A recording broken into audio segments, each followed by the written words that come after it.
വലിയ ഇപ്പോഴത്തെ മുമ്പ് ഇറങ്ങിയ പടങ്ങളോ വലിയ സ്റ്റണ്ടും കാര്യങ്ങളൊന്നുമില്ല. എന്നാലും നന്നായിട്ട് പോയിട്ടുണ്ട് ആദ്യ അവസാനം വരെ പടം. തീർച്ചയായിട്ടും കോമഡിയൊക്കെ സൂപ്പർ ആയിട്ടുണ്ട്. എല്ലാവരും ചിരിക്കാറ് നമ്മൾ കണ്ടുകൊണ്ടിരിക്കുമ്പോൾ നമുക്കറിയാലോ, ബാക്കിലൊക്കെ നന്നായിട്ട് എല്ലാവരും എൻജോയ് ചെയ്യായിരുന്നു. പറയട്ടെ, മക്കളോട് ചോദിക്കുക, തുണ്ട് കുറെ ടെക്നോളജി പുതിയത് പഠിപ്പിച്ചിട്ടുണ്ട്, എങ്ങനെ അതിന് പ്രയോഗിക്കുക, എങ്ങനെ ഉണ്ടായിരുന്നു? ഇതൊക്കെ പ്രയോഗിച്ചതാണോ? തുണ്ടെന്ന് പറയുന്ന ചിത്രം തീർച്ചയായിട്ടും ആ പേര് സൂചിപ്പിക്കുന്ന പോലെ തന്നെ തുണ്ടിനെ കുറിച്ചുള്ള ചിത്രം. തുണ്ടിന് അത്രമാത്രം പ്രാധാന്യമുണ്ട്. ബിജു മേനോനായാലും അതേപോലെ നകുല്, അതേപോലെ ഒരുപാട് ആർട്ടിസ്റ്റുകളുണ്ട്. അവരവരുടെ റോളുകളൊക്കെ ഭംഗിയാക്കിയിട്ടുണ്ട്. സുന്ദർ പാണ്ഡ്യൻ, അതേപോലെ തന്നെ സലീം, അപ്പോൾ അവരൊക്കെ നല്ല രീതിയിൽ തന്നെ ചെയ്തിട്ടുണ്ട്. ഒരുപാട് ആർട്ടിസ്റ്റുകളുണ്ട്.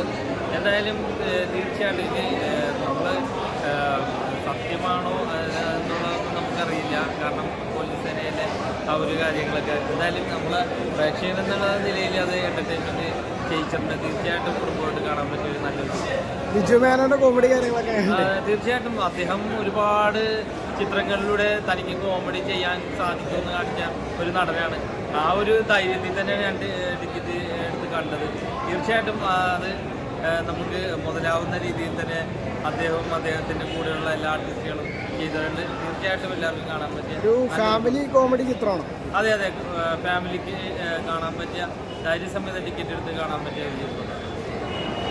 ബിജുമേനോന്റെ നല്ലൊരു കോമഡി കേട്ടോ. എന്ന് വെച്ചാൽ ബിജുമേനോൻ കോമഡി നല്ലൊരു ഭംഗിയുണ്ടല്ലോ. അത് അവസാനം വരെ ബിജുമേനായി ചെയ്തിട്ടുണ്ട്. നല്ലൊരു കോമഡി, ഒരു ഫീൽ ഗുഡ് മൂവി, നന്നായിട്ട് കാണാം. എന്ന് വെച്ചാൽ ആദ്യം തൊട്ട് അവസാനം വരെ ഫാമിലിക്ക് കാണാൻ പറ്റിയ പടം. പടത്തിന്റെ പേര് പോലെ തന്നെ അതാണ് കഥ കേട്ടോ. പിന്നെ ആദ്യ അവസാനം വരെ ഫാമിലിക്ക് എല്ലാവർക്കും പറ്റിയ സിനിമ. റിയലിസ്റ്റിക് കോമഡി കാണിക്കുന്ന സിനിമയാണ്. ബിജുമേനോൻ ആർട്ട് എന്ന് പറയാം. ഷൈൻഡം ചാക്ക് കുറച്ച് നെഗറ്റീവ് റോളാണ്. ഈ നെഗറ്റീവ് പറഞ്ഞാൽ കോമഡിക്ക് മുന്നോട്ട് വരും. അല്ലെങ്കിൽ പോലീസുകാരാണെങ്കിൽ കളിയാക്കി കുറേ നാൾ ശേഷം ചിരിക്കാൻ പറ്റും. ബിജുമേനോൻ ആർട്ട് എനിക്ക് ഇഷ്ടപ്പെട്ടു. കിട്ടാൻ സാധ്യത റിയലിസ്റ്റിക് കോമഡിയാണ്. ഈ ഇടയ്ക്ക് കുറച്ച് സെൻറ്റിമെൻറ്റ്സ് ഫാമിലി പടമൊക്കെയാണ്. എല്ലാം കൊണ്ടും കുറേ നാൾ നമ്മൾ ഈ ഫാമിലിയുടെ സീരിയസ് പടം കണ്ട് മടുത്തിരിക്കുകയാണ്. നല്ല ത്രില്ലേഴ്സും മാസ് പടം കണ്ട് മടുത്തിരിക്കുകയാണ്. അതിനുശേഷം തിയേറ്ററിൽ മുഴുവൻ റിലാക്സ് ചെയ്യാൻ പറ്റും. പണ്ടത്തെ റിയലിസ്റ്റ് പടങ്ങളാണ്. ഫാമിലിയെക്കാട്ടും റിയലിസ്റ്റിക് കോമഡിയാണ്. ഫാമിലി ഇഷ്ടപ്പെട്ട് യൂത്ത് ബിജു മേനോൻ ആറാടി എന്ന് പറയും. നല്ലൊരു എക്സ്പീരിയൻസ് അത്യാവശ്യം നല്ല നൈസ് മൂവിയാണ്. ഒരു വൺ ടൈം വാച്ചിനാണ്. കോമഡി നല്ല പ്രാധാന്യമുണ്ട്. നല്ലപോലെ ഇരുന്ന് അത്യാവശ്യം ഫ്രണ്ട്സൊക്കെ നിന്ന് കണ്ട് കോമഡി എൻജോയ് ചെയ്യാൻ പറ്റുന്ന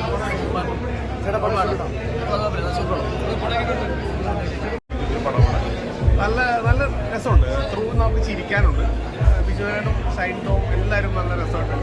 പടം നന്നായിട്ട് വർക്കായിട്ടുണ്ട്. ഒരുപാട് ചിരിക്കാനുണ്ട്.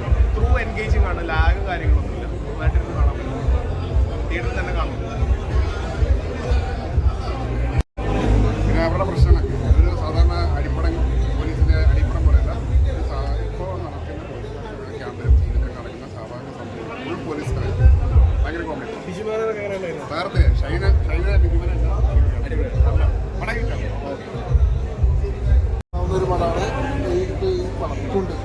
അത് കഥ കൂടുതൽ കാര്യങ്ങളൊന്നും പറയില്ല. എന്തായാലും നല്ലൊരു പടം, ഫാമിലിയായിട്ട് നമുക്ക് വാച്ച് ചെയ്യുന്ന നല്ലൊരു പടമാണ്.